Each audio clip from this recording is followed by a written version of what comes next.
When you ingest acrylamide, whether from coffee or french fries or other types of processed food, when it's heated at high temperatures, specifically above 120 degrees Celsius, that acrylamide molecule is absorbed from the gut, gets into the bloodstream, makes its way to the liver, and then it's actually turned into a compound called glycitamide, which is a very potent carcinogen as it causes mutations in our DNA. Do you ever wonder why we get wrinkles as we age or even cataracts? These are simply examples of what happens because of glycation, which is also known as the Maillard reaction.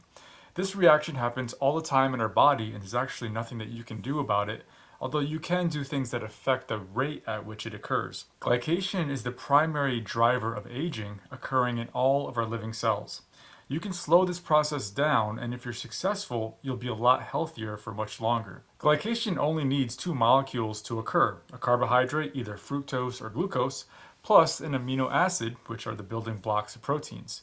Put those two things together and the protein starts to brown, if you will, much like heating onions caramelizes them. In fact, the browning of proteins makes them more rigid, and sometimes it's to the point that the protein molecule is damaged beyond repair.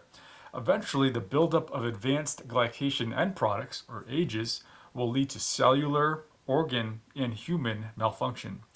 Glycation naturally occurs in the body but also in food, especially in response to heat.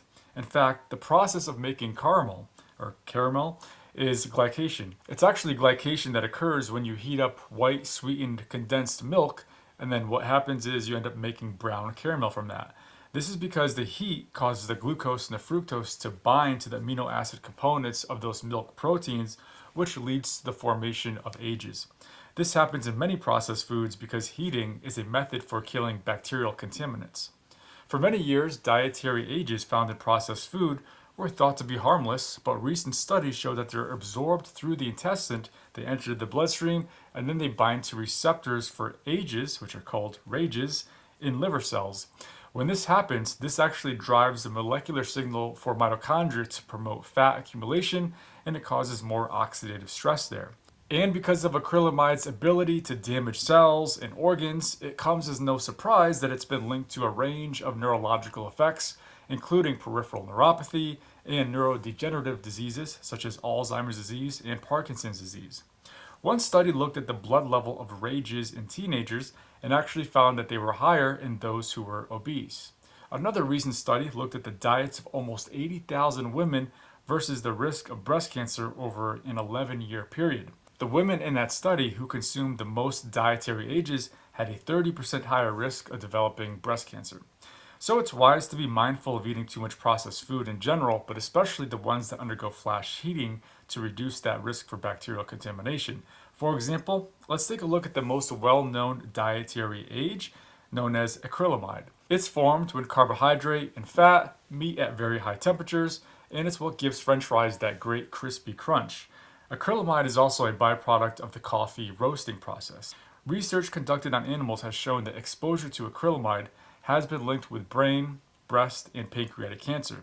In humans, a recent meta-analysis correlated acrylamide exposure with premenopausal breast and uterine cancer. Now, correlation doesn't equal causation, but there's certainly enough there to warrant concern. Exposure to high levels of acrylamide has also been shown to cause adverse effects on reproductive function in animals. Studies have shown that it can reduce fertility, cause birth defects, and affect the growth and development of offspring. So far, research conducted on humans has suggested that it may increase the risk of miscarriage and preterm birth. Studies have also shown that high levels of acrylamide consumption can increase blood pressure and reduce the elasticity of blood vessels with a higher risk of cardiovascular disease. Other evidence suggests that it can cause damage to our liver and our kidneys and even cause gastrointestinal symptoms like nausea, vomiting, and diarrhea. The amount of acrylamide in food can vary depending on the cooking method, the length of time that you're cooking, and of course the temperature, as well as the type of food.